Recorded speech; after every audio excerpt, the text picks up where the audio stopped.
Hello.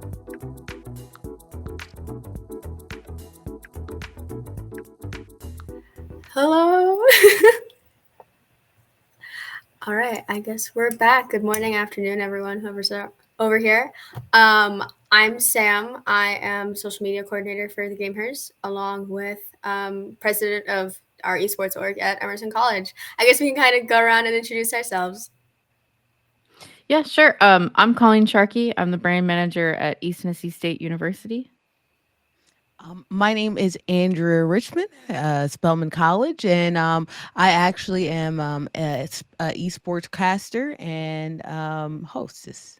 Good morning. My name is Casarrubias. I'm the inaugural president for Morgan State Esports program. And it's a great pleasure to be here. That's great.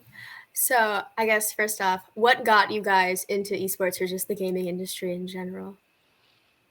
Me personally, I think I was like 8 or 9 when my parents made the mistake of getting me a PlayStation 1 for Christmas, and I was supposed to share it with my brother, and I absolutely did not. And I started playing Spyro, and from there, it just kept getting worse and worse as I got older.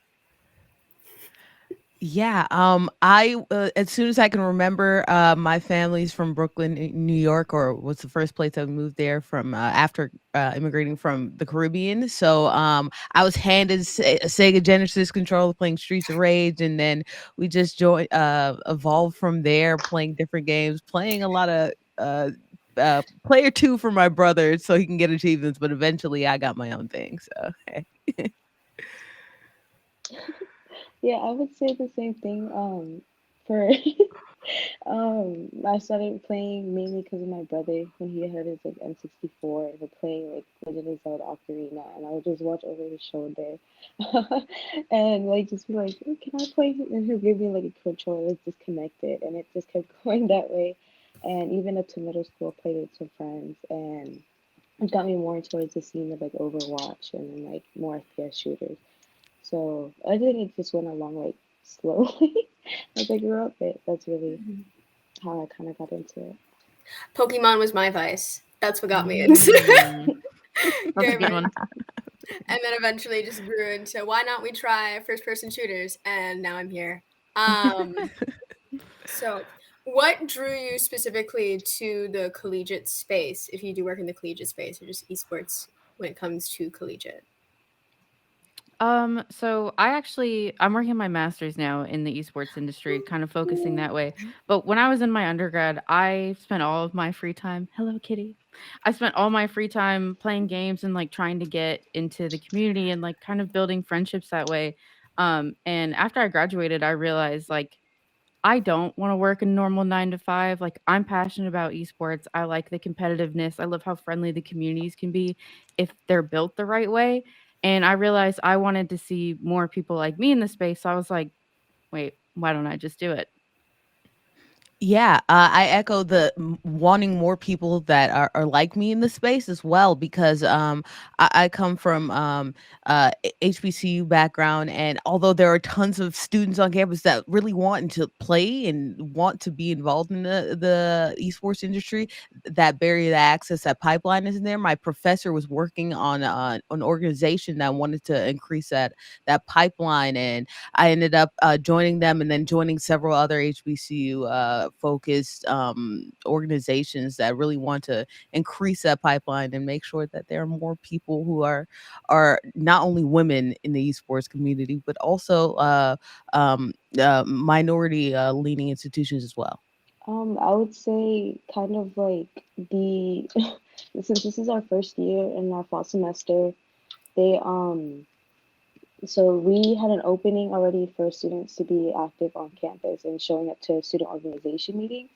And so I kind of was the main one that would step up or put myself in the position a lot to go to those meetings, find out more information on how we can do it. And slowly we just started doing elections, and I nominated myself for the election for like community board and everything. So I was able to get the position of the inaugural president for Morgan State's esports program.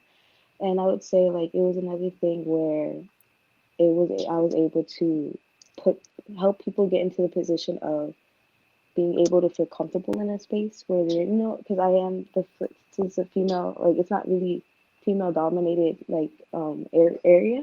So it Yeah. feels like I was able to help out a lot, make somebody feel comfortable.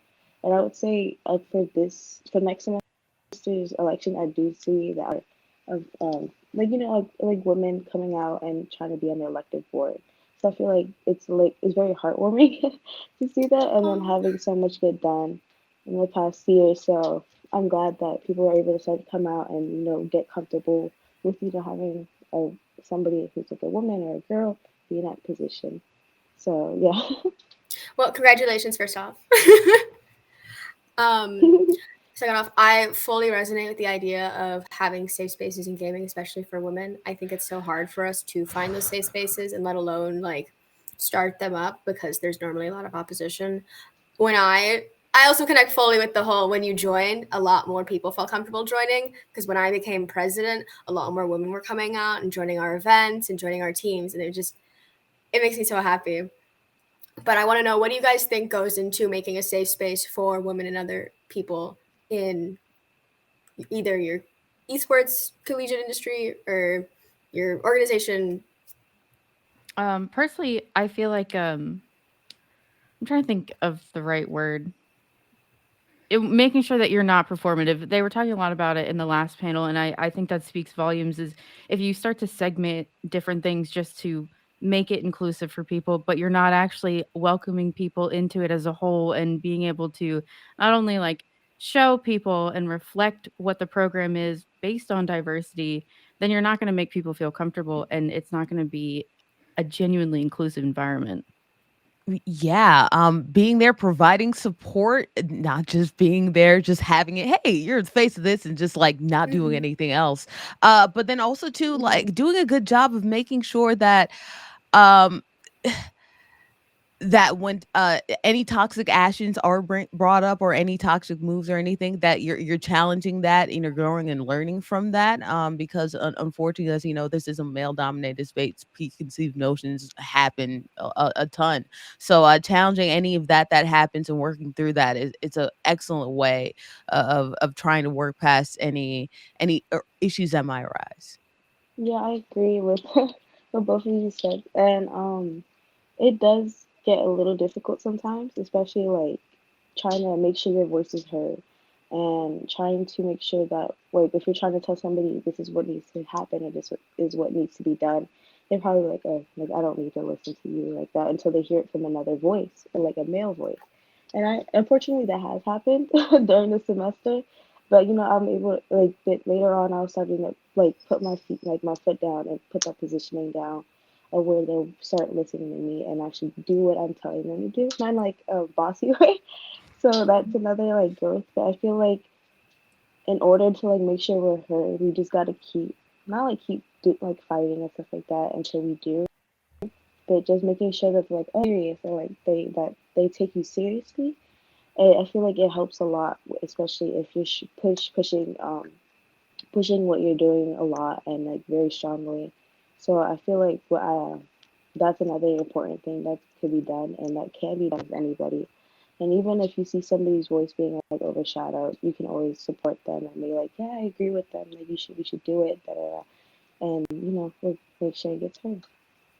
Yeah, no, fully. I agree. Reaching out and making sure that Hmm. if someone's voice is being overshadowed, that you're stepping up and helping them out, I think is so important because we deserve to be here just as much as men and anyone else does. We have the experience and the credibility, and we should have our voices heard just as much as they do. End of the day. Hmm. But Yes. I know for me, starting out this organization, because we're going through a really big rebuilding for my org.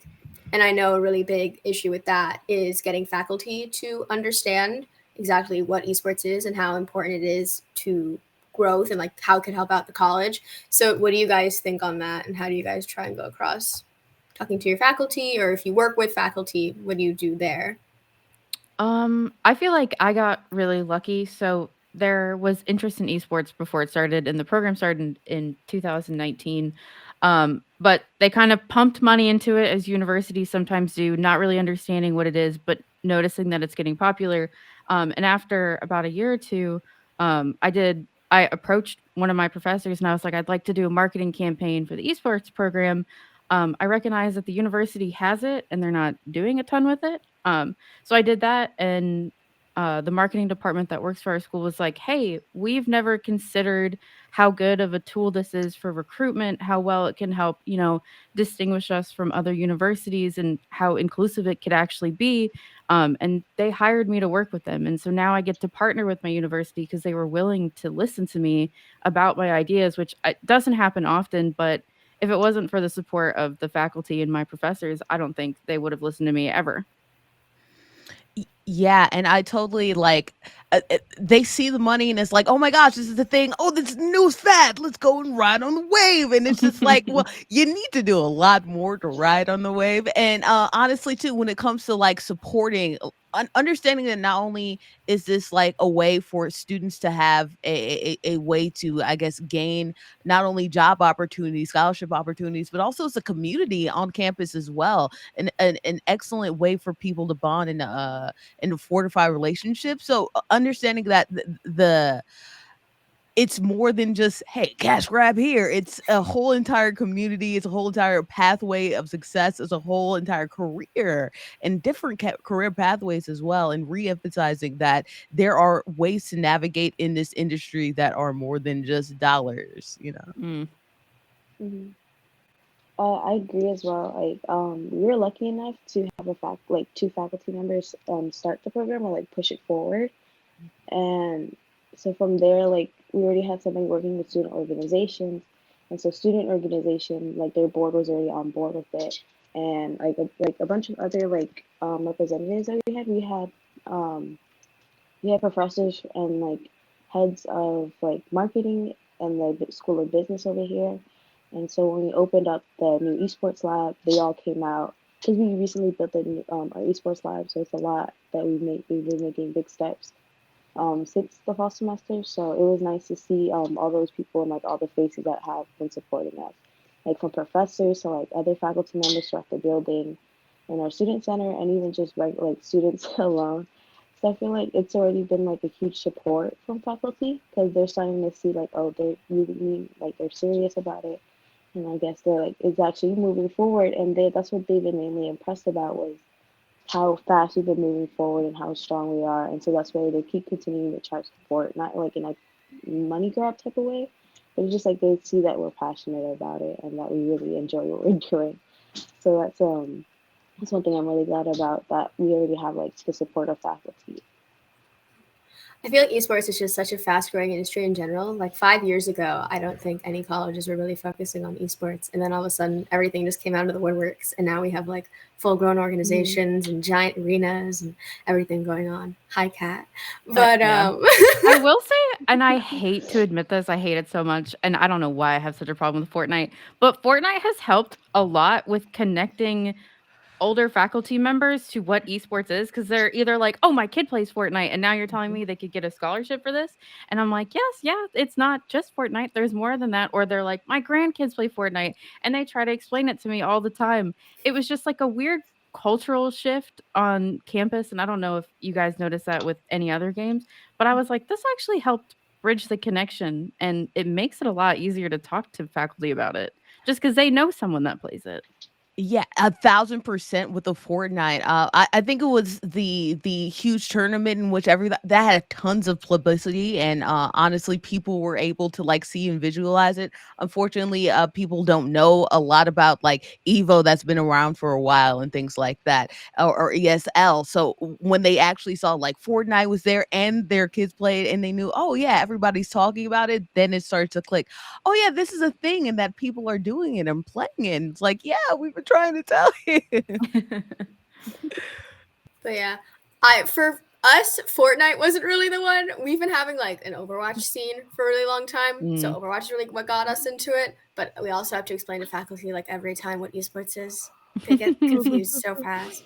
We have a really great advisor who will talk to us a lot about it, but sometimes you just gotta instill it. I know, they try. What things do we adults I love you for that. What things do we adults do that we should stop doing to effectively support you? That's a good question. I have one good answer because I always think we have one of the captains for our teams is a woman, and every time somebody interviews her, they're like, "What's it like being a woman on an esports team?" And she hates that question. And the last time I think she was talking to our coach, and she was like, "If someone asks me that again, I'm actually going to lose my mind," because it's just one of those stigmas where it's stop asking me what it's like to be a woman playing video games. Ask me another question: What's it like to be captain? Period. So, not necessarily you, Verta, but if anyone's listening, if you know someone that, is a minority or just not what you would expect when they're on an esports team, stop asking them what it's like to be that person and just ask them what it's like to be a part of the team. That just gave me. You go first. You go first. No. Go on, because I'm still trying to formulate. I was gonna say that just gave me such major flashbacks. I actually had the same exact experience being interviewed once, and I can't answer for all of women. Like, just ask me what it's like being president or being on a team. I don't want to explain. That's a lot of pressure. I would say not being unintentionally, I guess, dismissive, I suppose, and being like, oh man, that's that video game thing there, and it's like, okay, it's cute, but like, this is the thing, and has a whole, like I said, going forward, career opportunities. This has stuff going for it. So not trying to say, oh, this is that cute thing, what are you gonna do afterwards, when are you gonna get a real job type of situation. I feel like they don't understand that this is a real job and that there are places and things for it in the community. So not being supportive and understanding more of it and getting out of that old school mindset where it's just a video game. Video games are becoming a business as well. Yeah, I was gonna say the same thing for whenever I got interviewed, because it was the one time where somebody asked me, like, "Oh, whose job did you steal to get this position?" Or like stuff like that. I'm like, huh? Because it was so mind-boggling. Like, it actually like genuinely had caught me off guard when they asked me that. Because I was like, huh? And then they're like, yeah, like, how did you like steal this job or anything? I was like, no, I earned it. Like, I worked hard for this job, like this position. And so I would say, like, it's just stuff like that when people do, like, because, like, when they ask, like, oh, I expected a guy or I expected somebody else, like, stuff like that, I feel like you would want to just stop that until you meet the person. And, like, they would just, like, after that, they're like, oh, okay, like, I understand now, like, once I try to explain it to them, I feel like, yeah, it's something that the adults kind of need to stop about it when they're just like, oh, like, I thought I expected a guy or, and then like they're just like show disinterest after, just like stuff like that. Like I don't really like agree with or like. The audacity there is astonishing. I think the other thing is stop assuming, like on that soundtrack, stop assuming that it is the men that are leading everything. Because sometimes I have a general board and like an e-board and all that sort of thing. So we have a lot of people on our team. And sometimes I'll hear from them about them getting reached out to about like partnerships and sponsorships and like orgs wanting to work with us. And I'm just like, why am I not getting these emails? Those should be in, in my folder. But also, I think something really important to talk about is when it comes to partnerships and sponsorships, that even though we are a college organization, like, don't take advantage of us.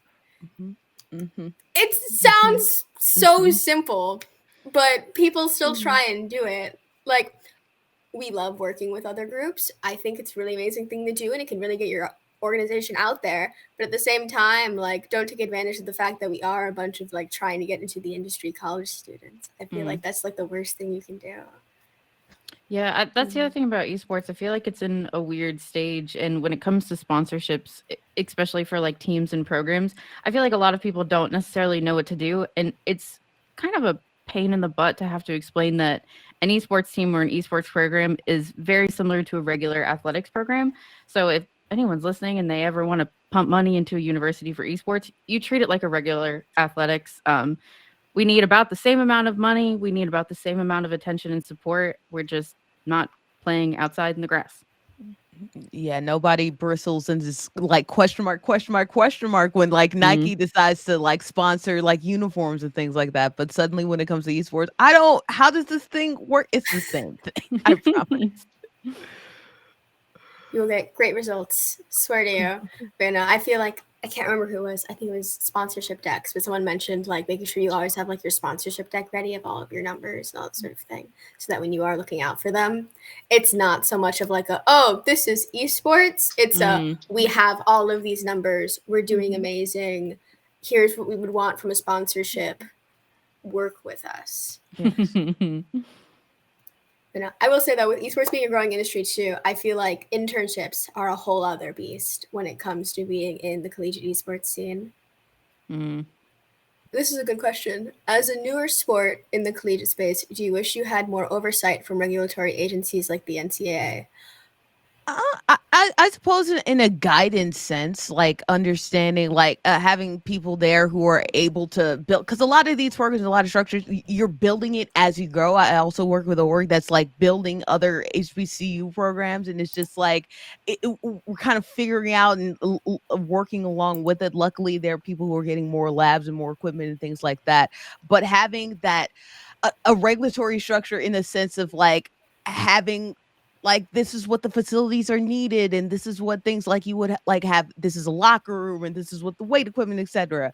That would help out and provide more structure, so that it doesn't get lost in the weeds and administrators aren't like throwing money but not throwing money at the right things. So something like that.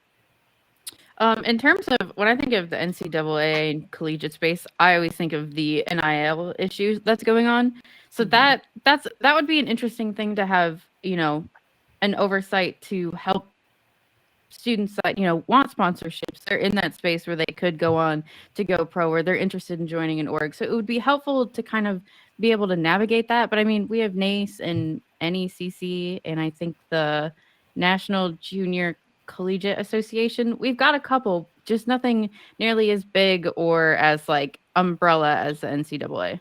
Yeah, I would say like I agree. Like it would be a lot of help if like this NCAA and stuff would like push, I guess. Like what Andrea was saying with like stuff to be able to push us forward, or like continue to like have our players like have more access than like what other schools can have. Because I personally would have friends that would be like, oh, my school has this many sports lab, or like all this other stuff, and it would be like, I'm like, bro, like it's kind of like the comparison of like what's accessible to them than what it is to us. Because I know we're like still like starting at new, and I feel like having that kind of oversight, or even just like having that attention from the NCAA, or any high like collegiate sports programs, like to push it, or like even just broadcast like or for gameplay or anything like that, would help people like slowly understand. Because currently I'm aware that the MIAC, the Mid Eastern Athletic Conference, does do it for esports. So, and that's what we've been working with the past this academic school year. So that has helped, but it's not as much. I feel as though like how much an influence the NCAA can have, and so it's just stuff like that, and even with scholarships and stuff, that it would help even just our students out a lot, just to even just be able to continue to play here and just do what they want to play, just do what they want to do and what they love, and try to get money from it, and see what, and open their minds on to see what they're able to get, and then how far they can get with it as well. Yeah, I will say the interesting thing is like 2-year colleges are doing really well regarding a regulatory agency. They have the NJ. I just looked it up. I'm friends with him. NJCAA.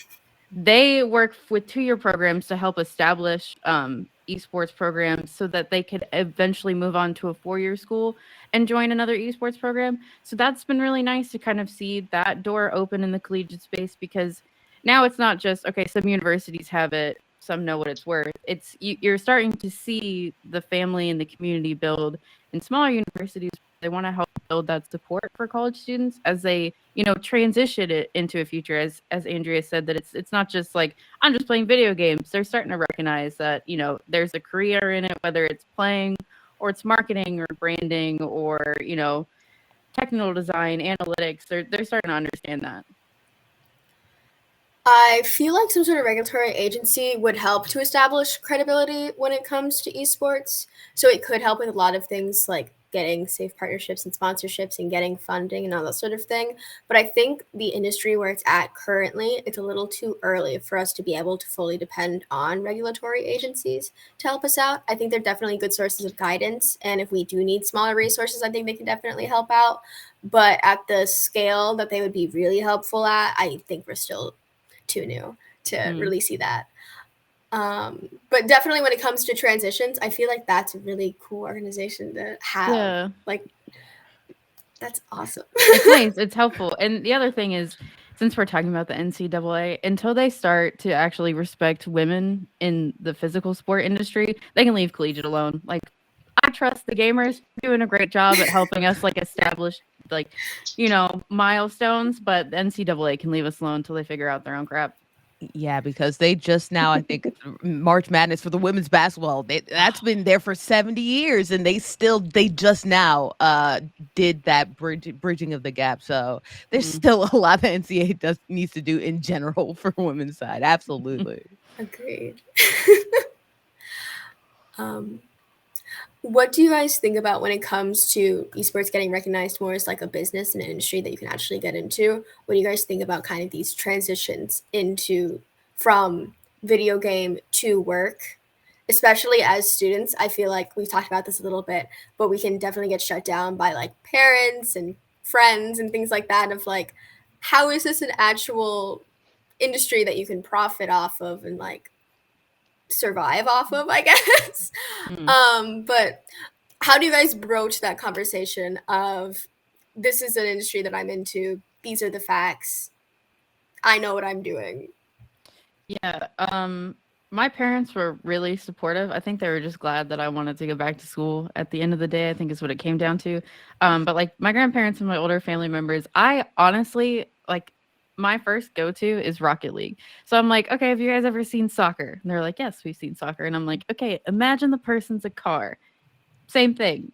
But there's different versions. There are many different games. So trying to build that small connection to make them understand is good, but they're supportive as it is. But industry-wise, I get imposter syndrome a lot of the time because I understand like there's like content creation is a complete other side of esports versus the competitive side, and trying to like make the network, make the connections and find a spot where you can, actually apply for jobs is a little bit harder.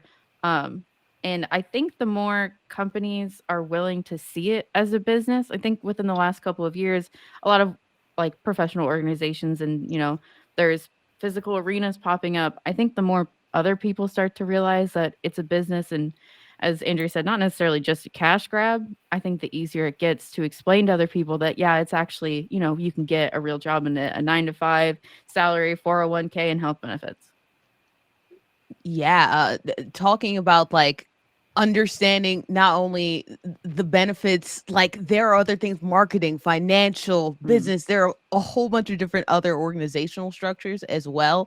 But then again, you need to have that thing that they could see, right? So the Fortnite thing we were talking about earlier, that was that thing that they saw, they understood and said, oh, you can actually attain money from it. We're just talking about the cash grab thing and it sucks, but it's a way to get them to understand like, oh, it's a $3 billion industry. I feel like something $billion industry, one of That's those. up there.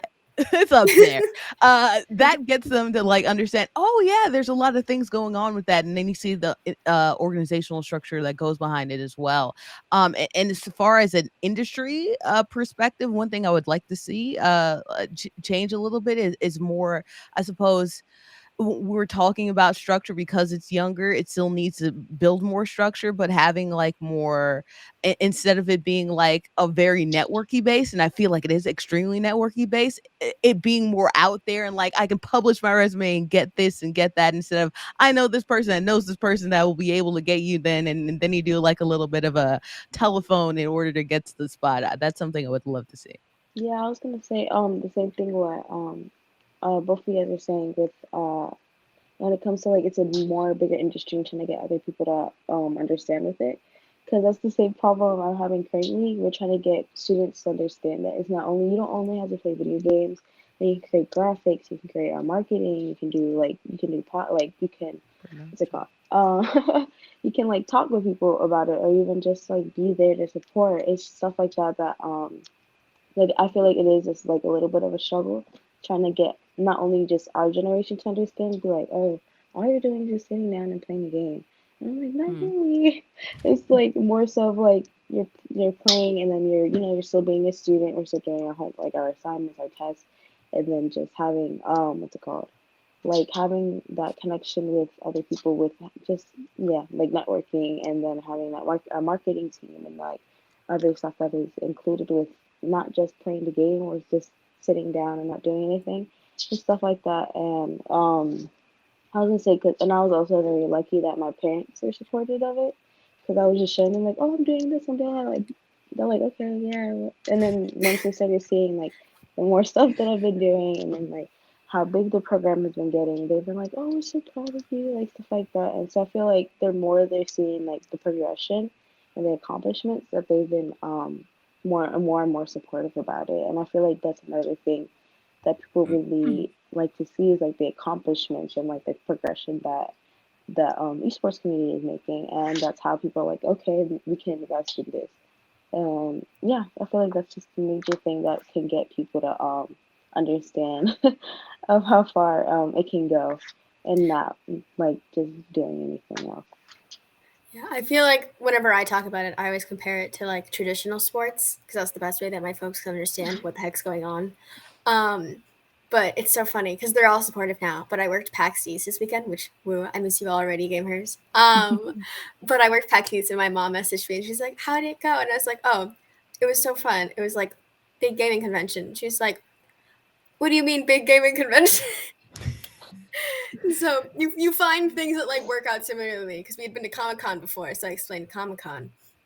And so you always have to like try and meet them where they're at when it comes to how much they know and just about entertainment in general and just kind of go from there. Mm-hmm. This is a good question.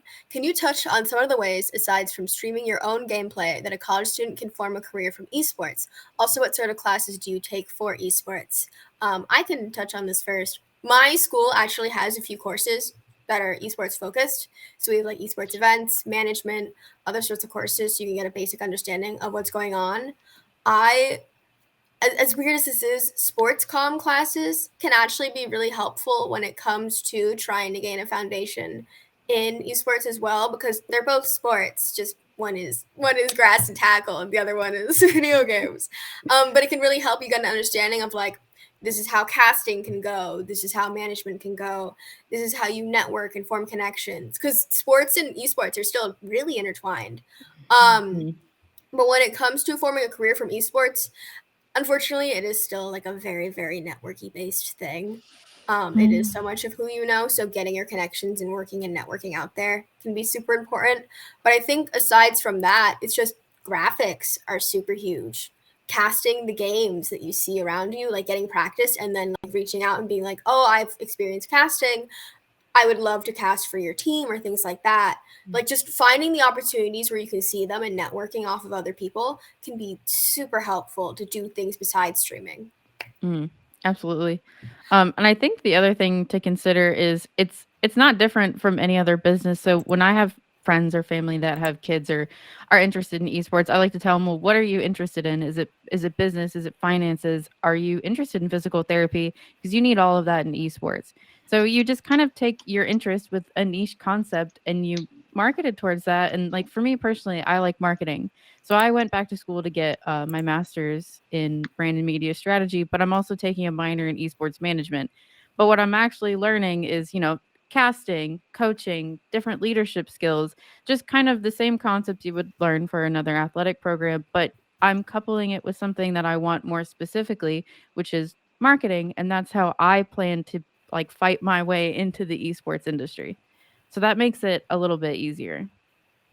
Yeah, it's exactly like you said, exactly modeled like sports. So it's exactly like learning the business, learning graphics, learning everything like that. There seems to be like sometimes a little bit of luck depending on the administration, depending of course, but there could be a little bit of luck because it's esports. They think and it just suddenly flips and it's just like you don't know how to compete. It's the same thing. Chiropractic, like you were talking about, physical therapy, like that could be a benefit. Learning graphics, learning graphic design classes, we need that all the time for learning how to do transitions and doing all of that. It's the same thing, the same practices, the same types of classes, but maybe just a little bit of a specialization here or there. Just keep on growing, keep on learning, keep on having experience, and then you'll see that translate into success. Yeah, so for what I know so far, what was announced not too long ago was that we are gonna start in like getting some esports classes in my university. I'm not quite sure like how it'll go or what the courses are, and so so it's gonna be something new to see and see like with other students try to like if they do end up joining those classes to see like what they learn and like what they're teaching in it. And so we're also like, because there's another construction building, or they're constructing a new building, and so they're starting to create a whole like section for esports in there. So hopefully we'll see like what is gonna get done there, and like what everybody else is saying is like there's graphics teams, there's illustration. Currently, we are having like students from our communication building help come in and do like our Twitch streams, or even just be there like to broadcast their interviews and stuff like that. So it feels like we're starting to like with that branching out and everything. So it helps a lot like to get people to see the career or like start like little steps with it with already with what you're learning and your with what you're trying to get from your degree. And because for me personally, I've been doing illustration and design, so that's probably something I would try to incorporate in this industry, hopefully, in the future. And there isn't really, I wouldn't really want to say like for the question to you don't have to do like specific classes for esports. Just do like find out what you're like, what you're learning in your like degree, and just see how far you can get with it, or like even just how far with the information that you're learning to see how what you can do, not just like streaming, but like see like just branch out, I guess, to other opportunities that you can learn about. Oh, wait, another cat.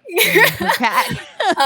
100% agree. Also, Vandy, facts. Oh my goodness. We Yes. need more casters from Yes. all backgrounds. So important. The cats showing up are great. Oh, I do want to mention the other thing is I know like we're honestly kind of fortunate to have an esports program, and from what I can tell, we all are part of a program that already exists. But if you're not part of a school, you're not in school like in a college yet, and you're still in high school, the best advice I ever got was from my mentor, and he said to volunteer. Like they always need help. My university always needs help. We always need extra hands, and if you're interested in social media or you're interested in how streaming works or how you want to learn how to design graphics, ask them if they need help, and then try your hand at it. That's all you can do is ask if someone needs help and try to get a little bit of experience under your belt. Oh, Colleen, 100%. Before like everything was formalized with actually having a program, just going to different tournaments, different organizations, different establishments around the city that need help. I would go to like several different tournaments around the Atlanta area to help them with like casting and everything like that. And then that's how you build a resume. Whether they need graphics, they need graphics. Trust me, they need TOs, they need people, and that can help translate into having a good resume for not only when you're going into college, but also as well. Cat, I'm loving all the cats here.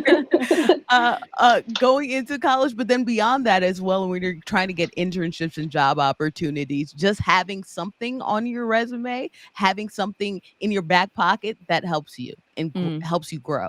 I think that is all of the time that we have now. But thank you so much, everyone, for joining us on this panel.